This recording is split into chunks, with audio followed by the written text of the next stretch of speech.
विमल, बोलो जुबा केसरी, हर पल मनाओ केसरी त्योहार। राजीव, एक तरफ सुप्रीम कोर्ट में सुनवाई चल रही है, आज भी सुनवाई वहां पर होगी। दूसरी तरफ लगातार विपक्ष की तरफ से सवाल उठाए जा रहे हैं। फिलहाल जो एक ड्राफ्ट चुनाव आयोग की तरफ से आया है, आज ही अब से कुछ देर पहले तेजस्वी यादव ने प्रेस कॉन्फ्रेंस शुरू की है कि कैसे एक व्यक्ति के पास एक से ज्यादा वोटर आईडी हैं। पूर्व डेप्यूटी सीएम, मौजूदा डेप्यूटी सीएम का मामला तो अब खैर पुराना हो चुका है, नए और मामले भी आ गए। सबके बीच मिंता देवी से लेकर आशा देवी और मंतूरिया देवी, 100 साल से ज्यादा की उम्र के वोटर भी यहां पर बिहार में मिल गए। कुल मिलाकर विपक्ष लगातार इसको लेकर सवाल कर रहा है।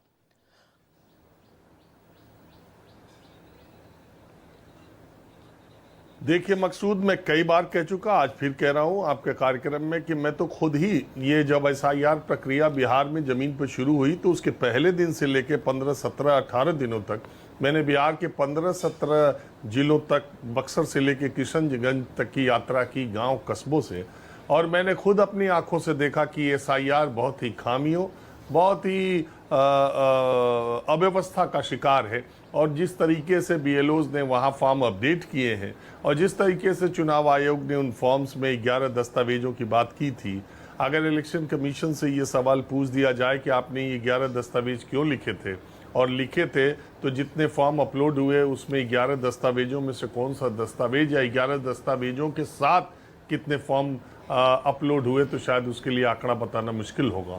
उसने, इलेक्शन कमीशन ने शुरुआती 2-3 दिनों के रुझान को देखते हुए तुरंत अपने आदेश में तब्दीली करते हुए अब बड़े बड़े इश्तेहार निकाले कि जल्दी से फॉर्म आप जमा कीजिए, कोई ज़रूरत नहीं आधार की, कोई ज़रूरत नहीं किसी चीज़ की, यहाँ तक कि फ़ोटो की कोई ज़रूरत नहीं।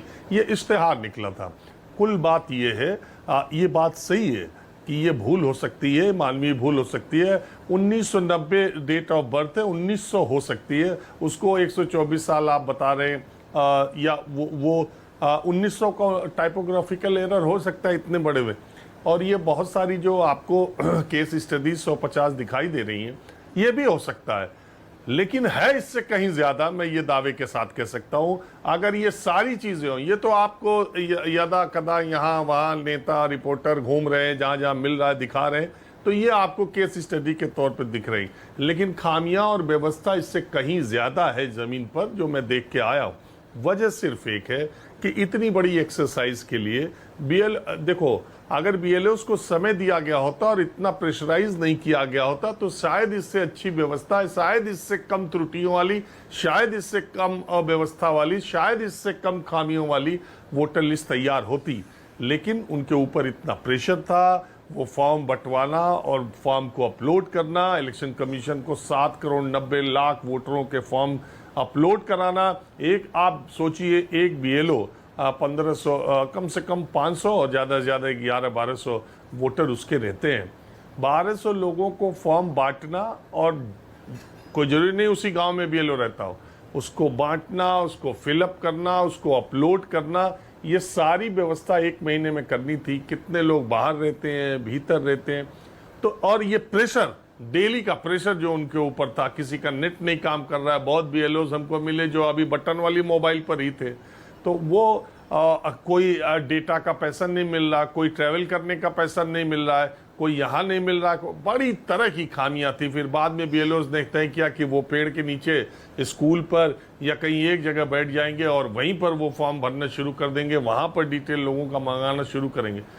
समय अगर इसमें मिला होता मकसूद, मुझे लगता है एक लंबा समय मिला होता तो शायद एसआईआर प्रभावी तरीके से और सही तरीके से होता। इलेक्शन कमीशन ने ये जल्दबाजी क्यों की और 1 महीने 2 महीने में ही ये प्रक्रिया क्यों पूरी की? कल ही देखिए चुनाव आयोग में सारे वकीलों ने, सब तो प्रभाकर ने बता ही दिया है, लेकिन योगेंद्र यादव के तर्कों से काफ़ी प्रभावित अदालत नजर आई।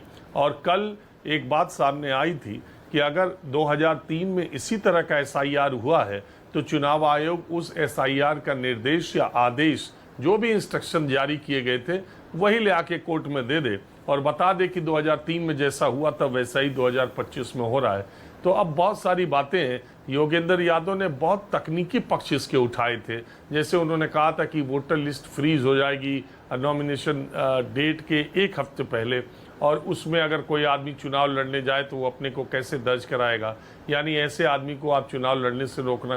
तो ये बहुत तकनीकी चीज़ें हैं। इलेक्शन कमीशन एडमेंट है इस बात पर, वो अड़ा हुआ है कि वो उसकी जो प्रक्रिया है वो सही है और इसी तरह से देश में चलेगी। दूसरी तरह से उसकी बहुत सारी खामियों को उजागर भी किया जा रहा है। और बहुत, मैंने कहा अभी ये बहुत छोटी संख्या है। अगर समय मिले और सब जगह के वोटर लिस्ट को अगर आप देखें, हम लोगों की पत्रकारों की भी अपनी सीमा है, कहाँ कहाँ कितनी जगह जाएं, लेकिन खामियां तो हैं। अब देखिए सुप्रीम कोर्ट क्या फैसला लेता है। सारी निगाहें तो आज सुप्रीम कोर्ट पर है। बिल्कुल।